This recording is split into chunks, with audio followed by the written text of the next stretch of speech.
The security officer grabbed her wrist just as Zara Adebayo broke into a run. Her passport slipped from her fingers and skidded across the polished airport floor, spinning once before stopping at a stranger's expensive shoes. "Ma'am, you can't run," the officer barked. Zara's chest burned. Her breath came out ragged. Everything was happening too fast, too loud, too final. One moment she had been standing in line at Haeundae International Airport, rehearsing calm thoughts, pretending she wasn't terrified. The next, two officers had stepped forward, her name sharp on their lips.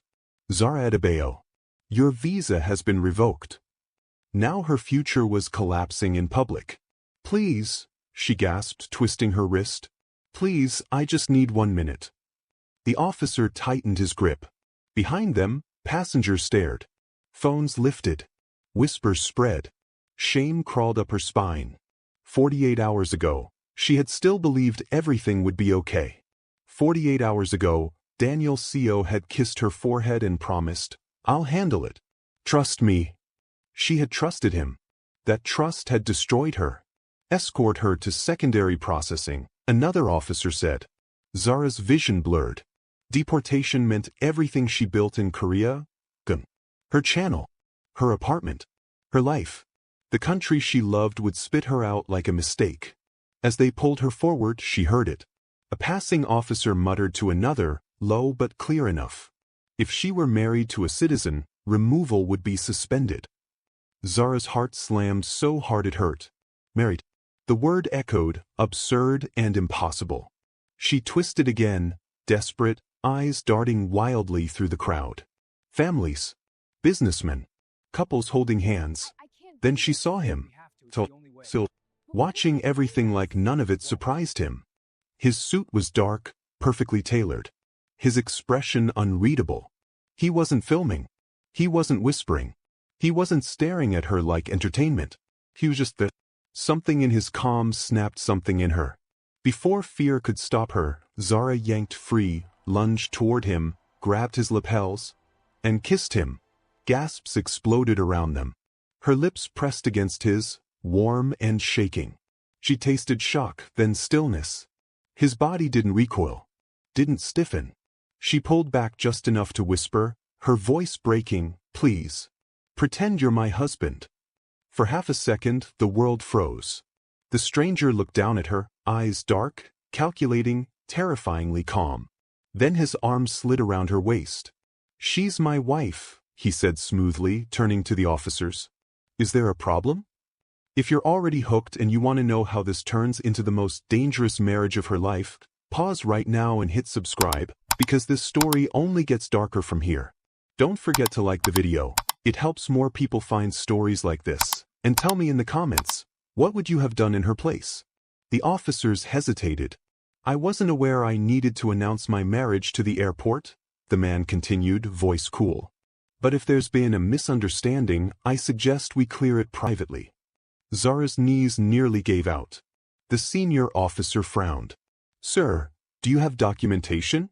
A corner of his mouth lifted, not a smile. "Something colder. Because chaos always attracts attention," he said. "And right now, you've created quite a bit of it." He turned toward the door. "Decide quickly, Zara Adebayo," he said over his shoulder, "before they change their minds." She stared at his back, her future balanced on a single choice. Then she followed him. The car door closed with a soft, final thud that sounded far too expensive for a mistake like her. Zara sat rigid in the back seat of the black sedan as it slid away from the airport, the city blurring past the tinted windows. Her hands were clenched in her lap, nails digging into her palms, grounding her in the terrifying reality that she had just followed a stranger into his world. Kang Joon Park didn't look at her. He sat beside her, one arm resting casually against the door, his gaze fixed forward as if traffic, time, and consequences bent naturally around him. The silence pressed in on her chest until she couldn't bear it anymore. "You didn't answer my question," she said quietly. "Why help me?" His jaw tightened almost imperceptibly. "I did answer." "No," she insisted. "You gave me a warning." That finally earned her his attention. He turned his head slowly, eyes sharp, assessing her like a problem that refused to solve itself. Because, he said, immigration doesn't make mistakes. Someone wanted you gone. Her stomach dropped. I already told you. Your ex-boyfriend, June interrupted. Daniel Seo. Her breath caught. How do you? He stole from my company, June said calmly. And when I fired him, he needed leverage. Zara felt cold spread through her chest. So he used me? Yes. And you? She asked. What do you get? The car slowed as it approached a guarded entrance Zara hadn't even noticed. Cameras tracked them. A gate slid open without hesitation. June didn't answer until they were inside. I get control, he said. The word echoed louder than any threat. The building they entered wasn't an apartment. It was a fortress dressed as luxury, glass, steel, and silence stacked high above the city. The elevator took them up so fast her ears popped. When the doors opened, Zara stepped into a penthouse that stole the air from her lungs. Floor-to-ceiling windows revealed the ocean, the city lights shimmering like something unreal. She barely noticed. What are you proposing? She asked, turning to him. June removed his jacket, draping it over a chair with precise care. A legal marriage. Her heart slammed. You're serious? Very. For how long? 6 months. And then? We divorce. Just like that. No romance. No softness. Just terms. You stay, he continued. Your deportation is suspended. You live here. You attend events with me. You answer questions the same way I do. And if I mess up? Zara asked. His eyes darkened. Then you lose everything. And I gain a problem. Her throat tightened. This is insane. Yes, he agreed. But it works. Zara paced once, then stopped. Why not just let me go? Because, he said quietly, you're already in this. A knock interrupted them. A woman entered, poised and sharp-eyed, tablet in hand. Chairman. Madam Kwan, he acknowledged. We're getting married. The woman didn't blink. I'll start the paperwork. Zara stared at her. That's it. Madam Kwan finally looked at Zara, gaze assessing but not unkind. Immigration will schedule an interview within 24 hours. We need 3 months of shared history. Zara laughed weakly. In 1 day. We've done worse, Madam Kwan replied. The next hours blurred into controlled chaos. Photos were selected. Messages were drafted. A shared lease appeared. Receipts, dates, memories, manufactured with terrifying efficiency. Zara sat at the dining table, memorizing details of a life she never lived. How did we meet? Madam Kwan asked. At a charity gala, June replied instantly. What did you argue about last week? The curtains, Zara said, remembering the prompt. June nodded. She hates beige. It startled her how naturally he played along. By nightfall, exhaustion weighed on her bones. You'll sleep here, Madam Kwan said, handing her a keycard. Separate rooms. Zara hesitated. Thank you. Madam Kwan inclined her head and left. Silence fell again. June loosened his tie. You should rest. What about tomorrow? She asked. Tomorrow, he said, we convince the government you're my wife. Sleep didn't come easily. Every sound felt like a warning. Every shadow felt watched. In the morning, Zara wore the ring June had placed on her finger without ceremony. It was heavy, cold. At immigration headquarters, Officer Lee Sun-ho studied them over steepled fingers. Marriage fraud is a serious crime, he said. If discovered, penalties are severe. Zara swallowed. June's hand rested lightly on her knee. Steady. Controlled. How long have you lived together? The officer asked. For months, Zara answered, voice calm despite the storm inside her. What side of the bed does he sleep on? The officer asked. The left, she said. Because he hates the morning light. June glanced at her. Something like surprise flickered there. The officer's questions kept coming. Intimate. Invasive. Each answer tightened the invisible wire between them. Finally, the officer leaned back. We'll continue monitoring this marriage closely. Outside, Zara's legs nearly buckled. She laughed once, breathless. We did it. June didn't smile. We started it. Back at the penthouse, the tension broke in a strange, fragile way. I didn't know I hated beige, June remarked. Zara laughed for real this time. You do. Apparently. For a brief moment, they were just two people sharing oxygen. Then the elevator chimed. A woman stepped out, heels sharp against marble, eyes cold as they locked onto Zara. So, she said sweetly, turning to June, this is the wife. Zara felt the temperature drop. June's voice hardened. Soo-jin. Not now. Soo-jin smiled wider. Oh, it's exactly now. Her gaze slid back to Zara. Be careful, darling. Men like my brother don't marry out of kindness. Zara met her stare, heart pounding but unyielding. Neither do women stay silent when threatened. Soo-jin laughed softly. Interesting. As she walked away, Zara exhaled shakily. Who was that? She asked. My sister, June said. And your first real problem. Zara looked out at the city lights, the ring heavy on her finger, the lie tightening around her like a noose. She had avoided deportation, but she had stepped straight into war. The first week passed like a test Zara didn't know she was taking. Every morning, cameras followed her movements as she stepped into a life that wasn't hers. Every evening, silence settled between her and June like an unspoken contract neither dared break. They shared space but not comfort, proximity without intimacy. And yet, the world believed them. News articles mentioned Chairman Kang Joon Park's recent marriage in passing. Invitations arrived addressed to Mr. and Mrs. Park. Zara's face appeared beside his in glossy photographs she didn't remember taking. The lie was working. Too well. It was during the second immigration visit that things began to crack.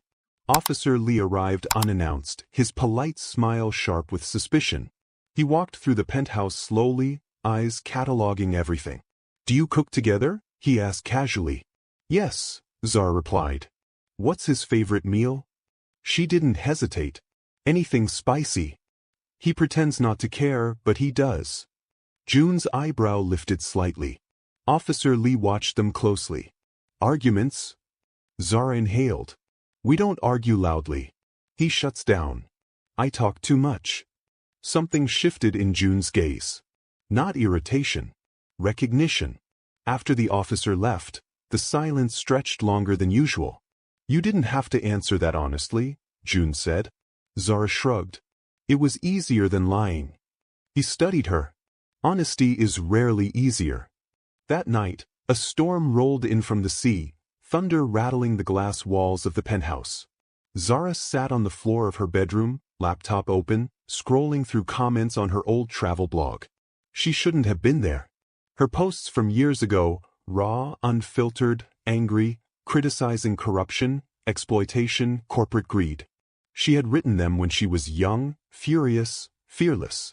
She didn't realize someone else was reading them too. The next morning, her phone exploded. Have you seen this? Madame Kwan demanded, holding up a tablet. A headline glared back at her. So's new wife once slammed aviation giants for modern-day colonialism. Zara's stomach dropped. They linked it to Aegis, Madame Kwan continued. Government partners are asking questions. June entered the room, already reading his phone. His jaw tightened as he skimmed the article. Soo-jin stood near the window, perfectly composed. Funny how these things resurface, she said lightly. The internet never forgets. Zara felt sick. I didn't know. I know, June said curtly. Soo-jin turned to him. The board wants reassurance. This contract renewal is worth billions. And? June asked. And they're wondering if your wife is a liability. The word cut deeper than Zara expected. June's gaze flicked to her. Leave us. Zara hesitated, then nodded.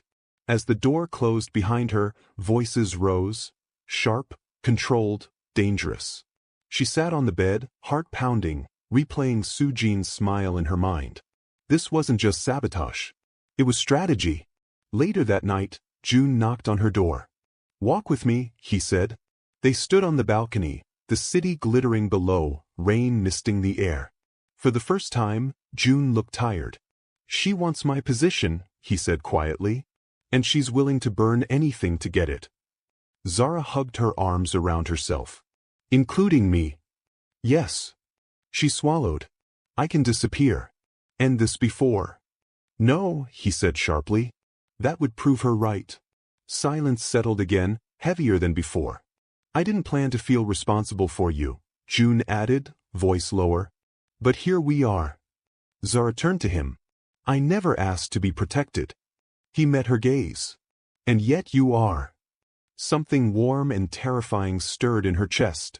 The next days were a blur of damage control. Statements released. Lawyers consulted. Smiles carefully worn in public.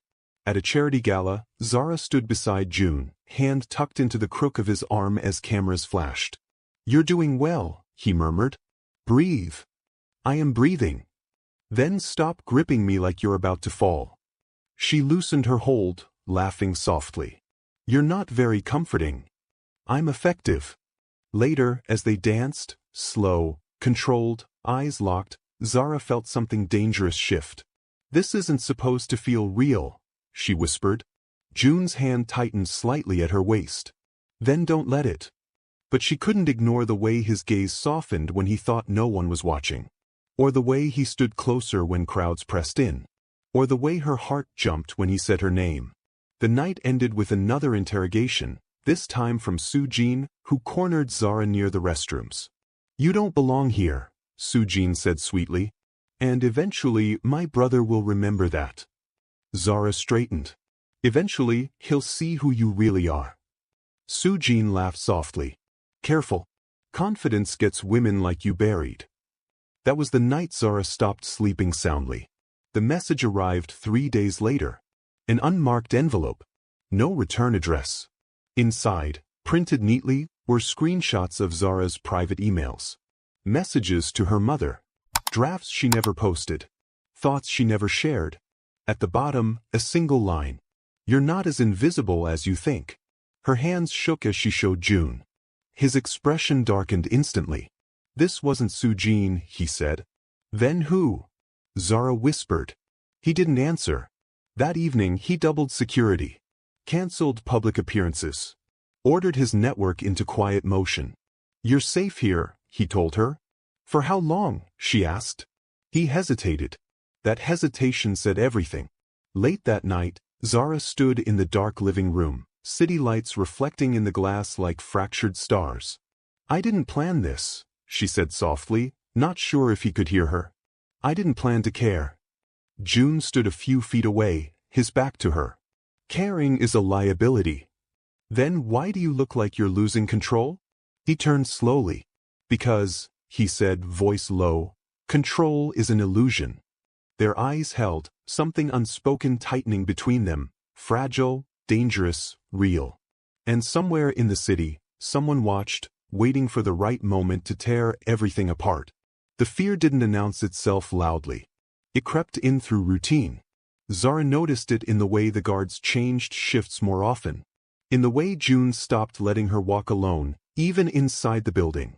In the way Madame Kwan's voice sharpened every time she answered a call. Something was moving. Zara felt it most at night, when the penthouse grew too quiet and her thoughts refused to settle. One evening, she found June standing in the kitchen long past midnight, staring at nothing, a glass untouched in his hand. You don't sleep, she said softly. Neither do you, he replied. She leaned against the counter. Who else would want to hurt me? He hesitated. That pause was worse than any answer. There are parts of my life, June said carefully, that don't stay buried. Her stomach tightened. Like what? Like people who believe I owe them something. She swallowed. And do you? His eyes lifted to hers. No. The certainty in his voice should have comforted her. Instead, it scared her. The next day, the board meeting exploded. Zara wasn't supposed to hear it, but the walls were thin and the voices weren't careful. She's a risk. She's emotional. She's replaceable. Zara stood frozen outside the conference room, heart pounding, listening to men debate her existence like a line item. Then June's voice cut through, sharp and final. She's my wife. This discussion is over. Silence followed. Zara didn't wait to hear more. She turned away, shame and something dangerously close to hurt burning her chest. That night she confronted him. "You didn't have to say that," she said, arms crossed tightly over herself. "Yes," he replied. "I did." "They weren't questioning the company," she snapped. "They were questioning me." "And I answered," he said, decisively. She laughed once, brittle. "You defended the idea of me." "Not me." His jaw tightened. "You think I don't know the difference?" "Do you?" she challenged. The air between them thickened. "I know," he said quietly, "that you were supposed to be temporary." Her breath caught. "And now?" she asked. He didn't answer. Days later, Soo-jin made her move. The press conference was announced without warning. June was out of the country. Zara was expected to attend in his place. "They want a statement," Madame Kwan said briskly. "As his wife." Zara's pulse spiked. "Alone?" "Yes." Soo-jin stood nearby, lips curved in a smile that didn't reach her eyes. "This is your chance," she said smoothly. "Prove you belong." The room buzzed with reporters. Cameras flashed as Zara stepped onto the platform, hands trembling just enough that she curled them into fists. She spoke carefully.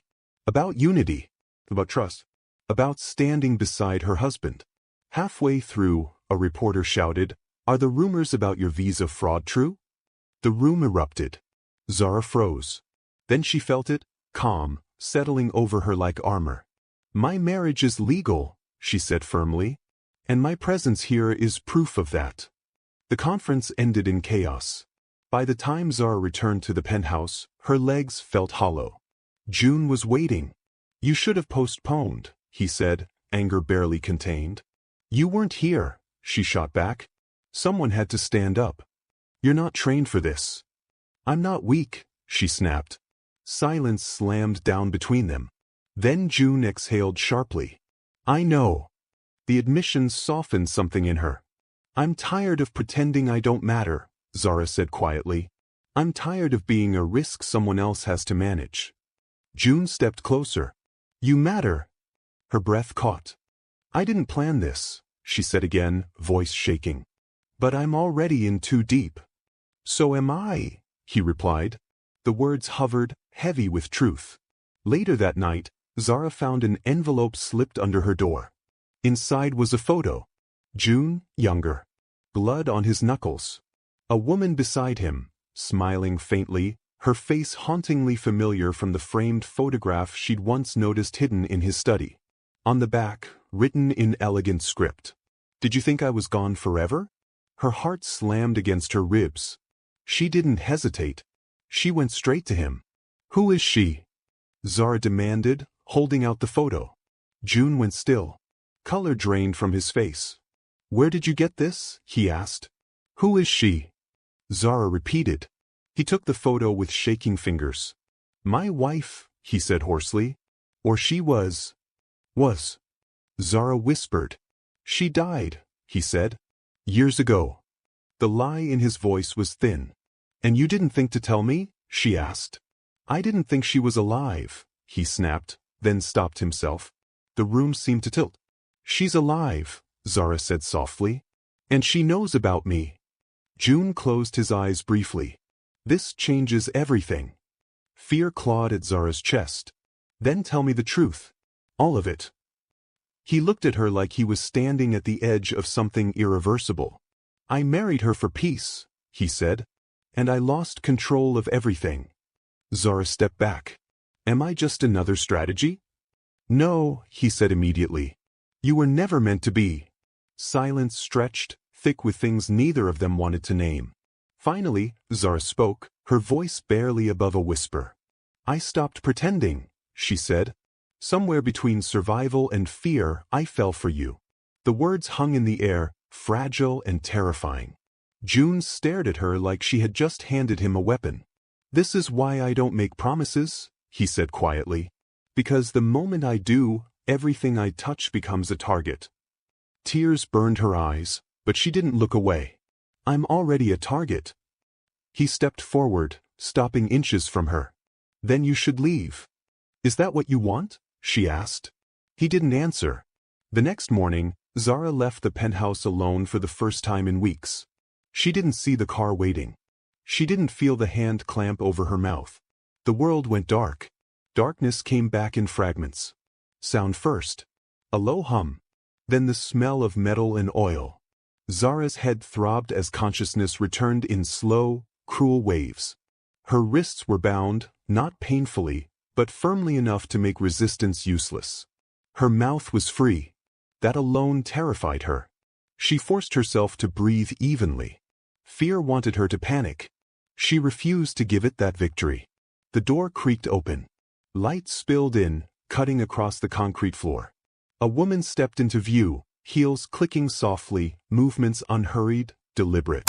Zara knew her face instantly. She had seen it in the photograph. "You're calmer than I expected," the woman said, studying her. "Most people cry by now." "Who are you?" Zara asked, though her voice already knew the answer. The woman smiled.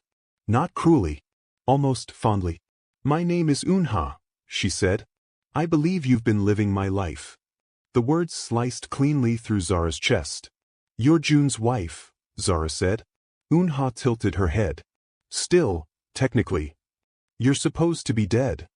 "Death," Eunha replied lightly, "is a very convenient illusion." Across the city, Jun stared at the message on his phone, his blood running cold. "You should have stayed buried." Below it, 2 initials burned like a brand. The room around him seemed to vanish. "Find her," he said into the phone, his voice deadly calm. "Shut down every port. Lock every exit. No one moves without my permission." Madame Kwan's voice was tight. "This isn't Su Jin." "I know," Jun replied. He already knew who it was. Back in the concrete room, Eunha circled Zara slowly. "She's different," Eunha mused. "I wondered why you kept her." Zara lifted her chin. "You didn't keep him." Eunha laughed softly. "No. I survived him." "That's not the same thing." Eunha stopped in front of her. "You think he loves you." Zara didn't hesitate. "I think he's afraid to." That answer struck deeper than any insult. Eunha's smile thinned. "Careful. Hope is expensive." "So is obsession," Zara shot back. Silence stretched. "You were never meant to be permanent," Eunha said finally. "He doesn't get to move on without consequences." "You don't want him," Zara said. "You want control." Eunha's gaze sharpened. "He took my freedom. And now you're taking mine?" Eunha leaned in, close enough that Zara could smell her perfume. "I'm reminding him who he is." Elsewhere, Su Jin watched the city from her office window as reports flooded in. Closed ports. Grounded flights. Police rerouted without explanation. She whispered, "What did you unleash, brother?" Jun didn't bother with explanations anymore. He moved. When the door finally opened again, Zara expected fear. Instead, she felt relief. Because she heard his voice before she saw him. "Step away from her." Eunha straightened slowly. "You always did have timing." Jun's eyes were locked on Zara. Relief flickered there, raw, unguarded.